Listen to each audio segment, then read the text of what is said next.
Sí, repito porque... Ustedes tienen un esquemita donde está la formación de ATP a partir del fosfato, de la creatina fosfato. Eso en la miofibrilla, es decir, en la fibra del músculo.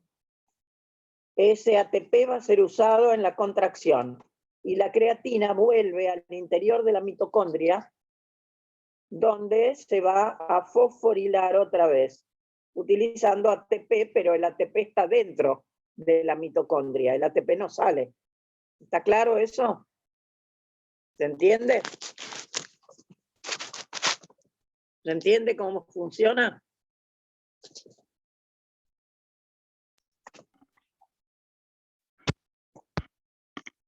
Yo, profe, la verdad, el Zoom medio que se me mezcló, así que después lo leeré. Hasta que entré al Zoom me perdí, se ve que un pedacito. Repito entonces. Gracias. La creatina fosfato sirve como transportador de fosfato y energía. Y sirve para fosforilar con ese fosfato que tiene puesto la creatina al ADP y transformarlo en ATP. Eso lo hace en la miofibrilla. Y ese ATP que se genera y queda libre la creatina para volver a la mitocondria y volver a cargarse de fosfato y de energía, y en la miofibrilla el ATP va a ser usado para la contracción. Gracias, profe, ahora sí. Bien.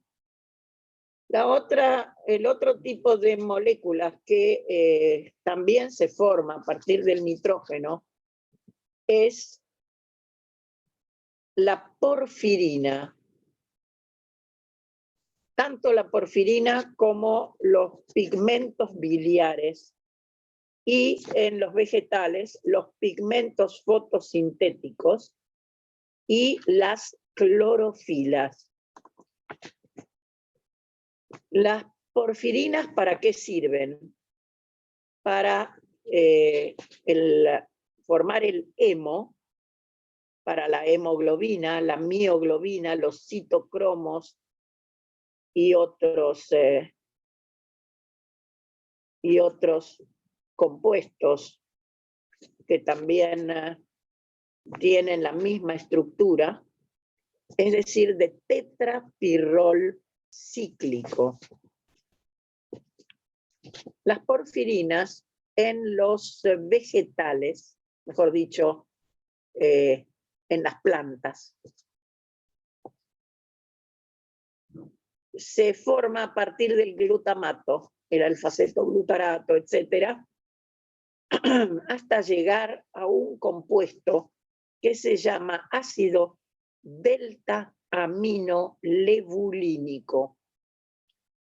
Por su parte, en los animales, donde el hemo es muy importante para la sangre, las porfirinas tienen como precursor la succinilcoenzima A y la glicocola o glicina. El succinato tiene 4 carbonos y la glicocola o glicina tiene 2 y un nitrógeno. Y el nitrógeno es importante porque dijimos que estos compuestos que se llaman porfirinas están constituidos por pirroles. ¿Se acuerdan lo que eran los pirroles? Eso lo estudiaron en orgánica, ¿verdad? A ver quién me dice cómo está formado un pirrol. Un heterociclo de 5 con un nitrógeno en vez de un carbono. Correcto. Muy bien. Así me gusta. Respuesta inmediata. Bueno, entonces, se necesita nitrógeno, así que la glicocola aporta el nitrógeno. El ácido delta aminolevulínico tiene entonces, atención, en el succinato y la glicocola hay pérdida de un dióxido de carbono. Por lo tanto, teníamos 4 carbonos más 2, pero perdimos 1. Por lo tanto, de los 6 quedaron 5. Y en esa molécula entonces tenemos 5 carbonos y un grupo amina. Ese ácido delta aminolevulínico se junta consigo mismo, reacciona. El carbonilo de ese ácido delta aminolevulínico con el nitrógeno van a ser 2 moléculas de ácido delta aminolevulínico que van a formar un compuesto pirrólico que se denomina porfobilinógeno. El porfobilinógeno, entonces, se va a unir con otros 3 más y va a dar el tetrapirrol cíclico, esa molécula de 4 pirroles que en cada vértice tienen una cadenita, puede ser un metilo, puede ser un vinilo, puede ser un propionilo, puede ser metilo, vinilo y propiónico. Son las 3 posibilidades. Y ahí se va a formar lo que se llama una protoporfirina. Si esa protoporfirina está en un vegetal, con magnesio va a dar clorofila. Si esa protoporfirina está en un animal, con hierro, átomo inorgánico central, es un ion, el magnesio o el hierro, va a dar el hemo para la hemoglobina, la mioglobina, el citocromo, la catalasa, etc. ¿Qué pasa cuando estas moléculas, clorofilas y hemo, se degradan porque terminó su vida útil? ¿Qué van a dar? La degradación se produce en los animales, en el hígado, y lo que se van a obtener son los pigmentos biliares. Y los pigmentos biliares son biliverdina, bilirrubina. Son tetrapirroles, pero lineales, es decir, se abre el ciclo, se pierde el ion, que es reciclado naturalmente, particularmente en el hígado, el hierro, hay una molécula proteica que lo transporta, que es la ferritina. Bien, entonces, los pigmentos biliares son biliverdina, bilirrubina. Y después todavía se puede romper por la mitad estos tetrapirroles lineales y dar dipirroles. En los vegetales se forman, a partir de esa biliverdina también, los pigmentos fotosintéticos. Hay unos cuantos que son los pigmentos accesorios para transferir la energía de los electrones a través de los dobles enlaces conjugados, o sea, por resonancia. Bueno, lo importante acá es tener idea de que en animales y vegetales tenemos porfirinas. En los vegetales, para formar la clorofila. En los animales, para formar el hemo.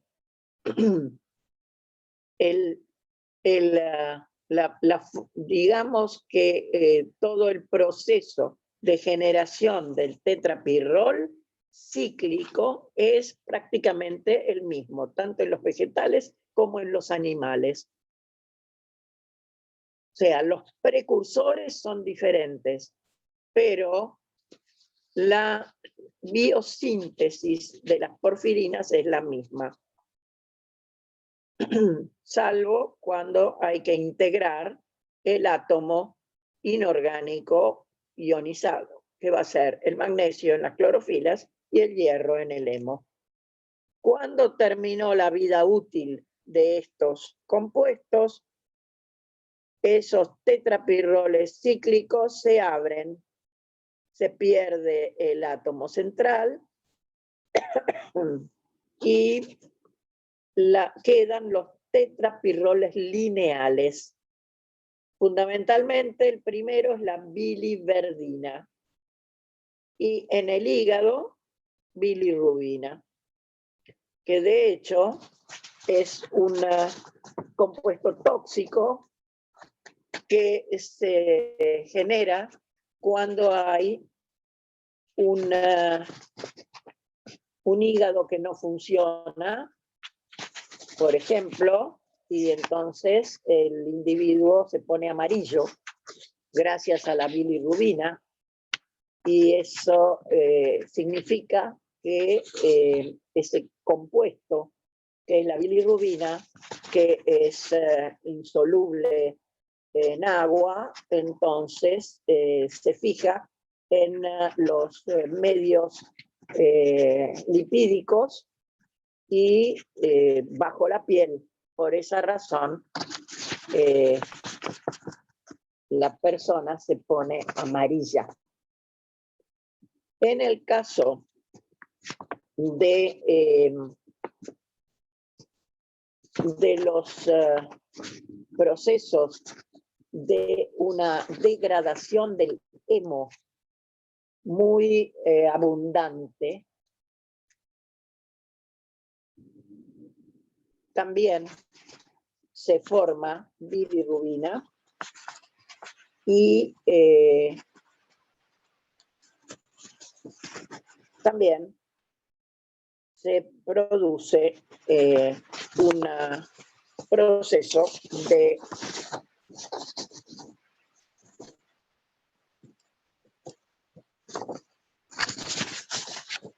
de abundante color amarillo, que es bastante sintomático, o bien de una hemólisis, como en el caso de los niños que tienen hemólisis cuando son recién nacidos y, por ejemplo, la madre y el padre tienen incompatibilidad de RH y entonces se produce una cantidad de degradación de los componentes de la sangre, prácticamente es el hemo, y entonces allí tenemos una posibilidad de hacer una exsanguinotransfusión para cambiar la sangre de ese bebé, porque, repito, hay incompatibilidad de RH entre los padres. Pero hoy en día eso es muy raro porque generalmente se trata antes de que suceda ese hecho. Muy bien. Y finalmente lo que tenemos es Muchas veces se requieren fragmentos monocarbonados. Los fragmentos monocarbonados son transportados por un compuesto que es el ácido tetrahidrofólico. Es una vitamina y es capaz de transportar metilos, formilos, o sea, derivados del ácido fórmico, o oxi o hidroximetilos. Y esos grupos monocarbonados sirven para completar fórmulas de compuestos. Por ejemplo, en la creatina, lo hemos visto, se agregaba un metilo y eso puede ser transportado perfectamente por el tetrahidrofólico, que es capaz de metilar tanto la creatina como las bases úricas, como la vitamina B12, como la adrenalina. La adrenalina es... tenemos dos compuestos. Uno es la adrenalina, el otro es la noradrenalina. La noradrenalina carece del metilo y la adrenalina tiene el metilo. Así que hay una diferencia de un metilo que es transportado por el THF, tetrahidrofólico. Bien, y el otro transportador de los metilos es la S-adenosilmetionina. La metionina es un aminoácido y se asocia con un nucleótido de adenina y transporta grupos metilo. El transportador es la S-adenosilmetionina. ¿A quién, por ejemplo, le transfiere metilos? Por ejemplo, a la serina, y se va a formar en el grupo amina, se agregan 3 grupos metilo, y entonces lo que se obtiene es la trimetil, la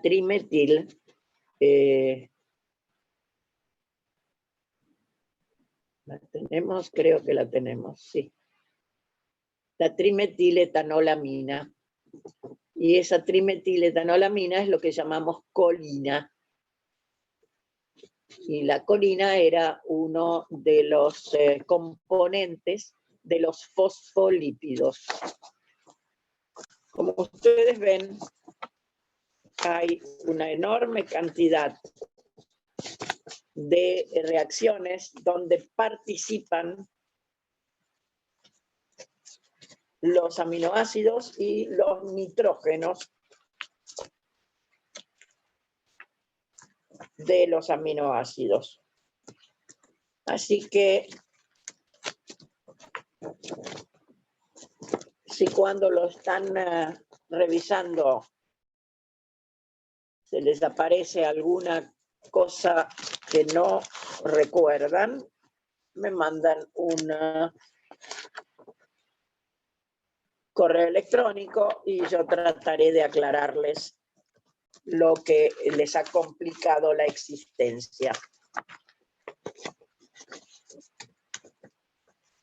Tienen un cuestionario, no se asusten si dice segundo cuatrimestre, pero bueno, es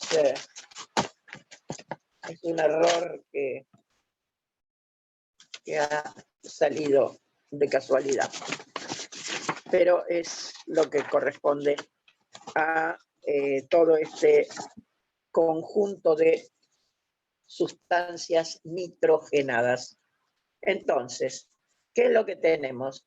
Aminoácidos, ciclo de la urea, fijación de nitrógeno, asimilación del amoníaco.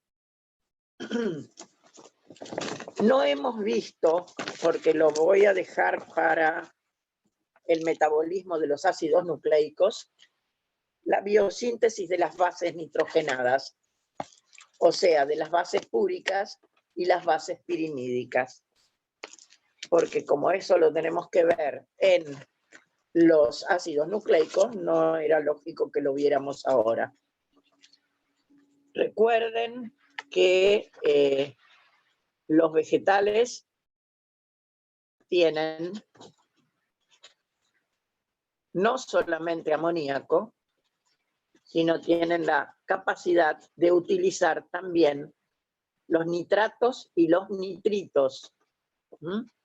Así que a partir del amoníaco, bacterias transforman en nitritos y los nitritos en nitratos.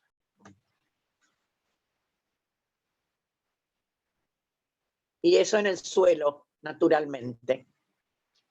Y por otra parte, hay bacterias que lo que hacen es descomponer el amoníaco y transformar también los nitratos en nitrógeno del aire, es decir, en dinitrógeno.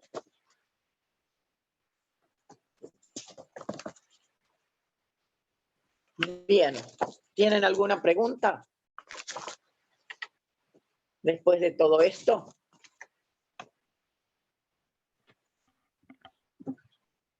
No, profe. Bien. Hay una cosa más que me interesa que vean. ¿Se acuerdan que habíamos visto una lanzadera que se llamaba del glicerol fosfato? Y yo les dije que había otra lanzadera y que la íbamos a ver cuando viéramos metabolismo de aminoácidos. Y estamos en eso, es decir, en la lanzadera del aspartato malato.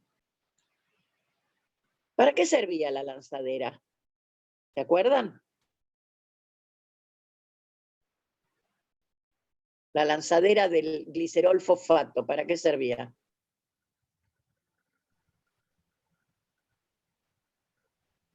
Para reoxidar los NAD y los FAD. Exactamente. Entonces, quiere decir que tendríamos la posibilidad de otra lanzadera. Pero esta vez no vamos a usar una cosa tan simple como la dihidroxiacetona fosfato, que se transforma en glicerol fosfato, y el glicerol fosfato ingresa y cede sus protones y electrones al FAD, ¿no es cierto? Que está en la membrana interna de la mitocondria. Aquí lo que vamos a usar es el oxalacetato. El oxalacetato tiene un carbonilo, está oxidado, y con los protones y electrones del NAD reducido, se transforma en malato. No sé si lo tienen en pantalla. ¿Tienen en pantalla la...? No, está la biosíntesis de creatina. Bueno, esa ya la vimos. No, pero tiene que estar a ver, tiene que estar la lanzadera del aspartato malato. Sí, Ana, la estoy buscando. Bien. Ya la pongo. Está al final de alguno de los, si no me equivoco.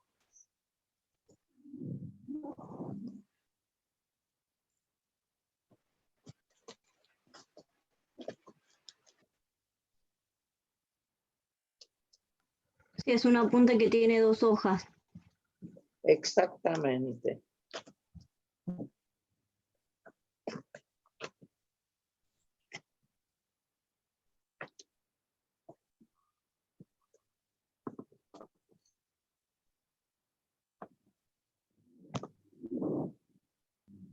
Pero tendría que estar también en una de las Sí, de los Power. la estoy descargando porque no la tenía. Ah, bien. Excelente. Así ya les queda bien entendido cómo funciona esta lanzadera. Acá está. Listo. Bien.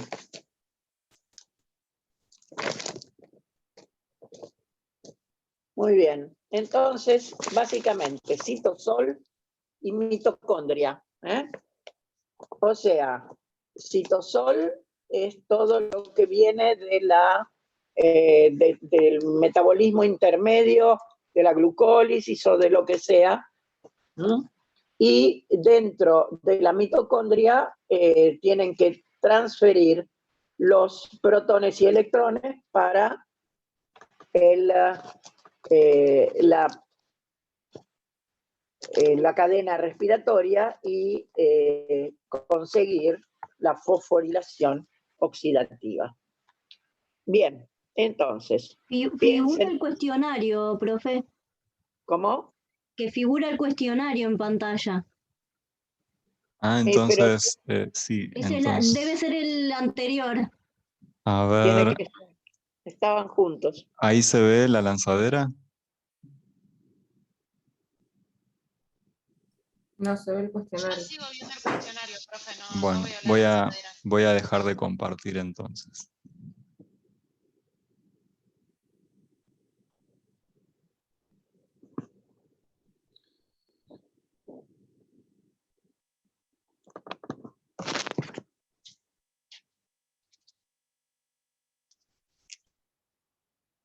Ahí que se ve. Ahí sí. Bueno, listo. Bien, Gracias. perfecto.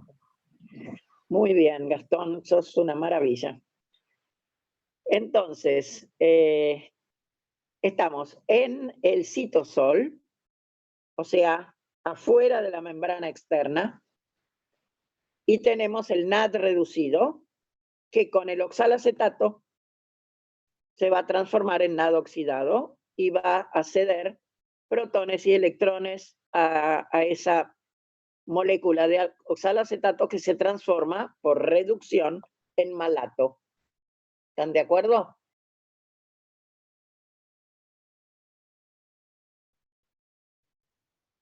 Lo que no entiendan me avisan, ¿sí? Sí. Bien. El malato, fíjense que ingresa directamente a través de la membrana externa. Y eso ya lo sabíamos, porque sabíamos que en la gluconeogénesis, el oxalacetato, sabíamos que no podía atravesar las membranas y que se transformaba en malato y podía atravesar las membranas. ¿Se acuerdan? Bien. Entonces, el malato, para llegar a la matriz mitocondrial, necesita un sistema de transporte y va a compartir ese sistema de transporte, o sea, el malato entra y simultáneamente sale el alfa-cetoglutarato. Dentro de la matriz mitocondrial, el malato cede sus protones y electrones al NAD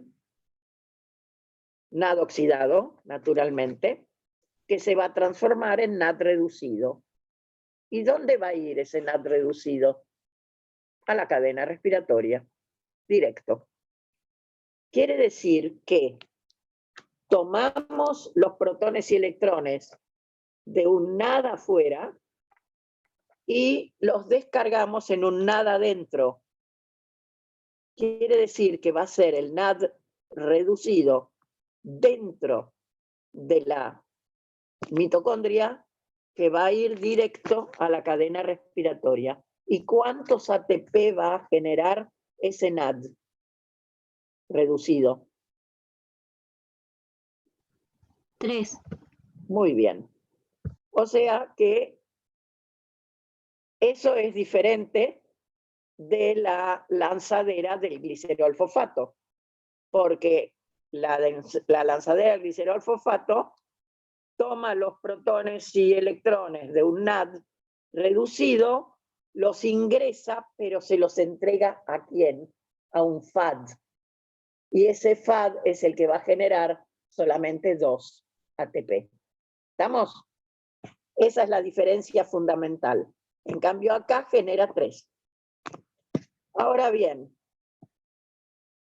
para eso el NAD NAD oxidado tomó del malato los protones y electrones. ¿Qué le pasó al malato? Se oxidó. ¿A qué se oxidó? A oxalacetato. ¿Y qué pasa con el oxalacetato dentro de la mitocondria? ¿Puede salir? ¿Qué No. hemos dicho? Exacto, ¿por qué no? ¿Por qué no puede salir el oxalacetato?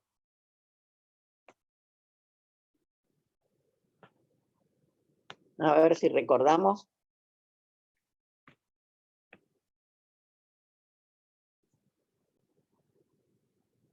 ¿Qué es el oxalacetato? ¿Qué hay dentro de la mitocondria que es tan importante y que tiene oxalacetato?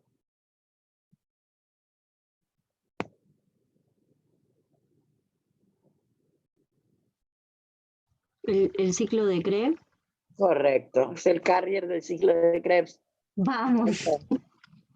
Entonces, ese oxalacetato no puede salir. ¿De qué manera lo podemos sacar de la mitocondria? Con ácido glutámico vamos a hacer una transaminación y el oxalacetato va a tomar el grupo amina y se va a transformar en aspartato.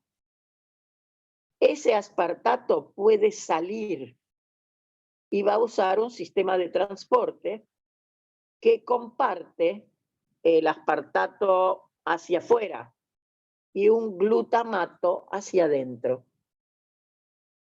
El glutamato fue el que permitió que el oxalacetato tomara el nitrógeno. ¿Y en qué quedó el glutamato? Si perdió el grupo amina, en alfa-cetoglutarato. Y ese alfa-cetoglutarato tiene que salir. O sea, va a usar el sistema de transporte del malato, pero al revés, hacia afuera. El malato hacia adentro, el alfa-cetoglutarato hacia afuera.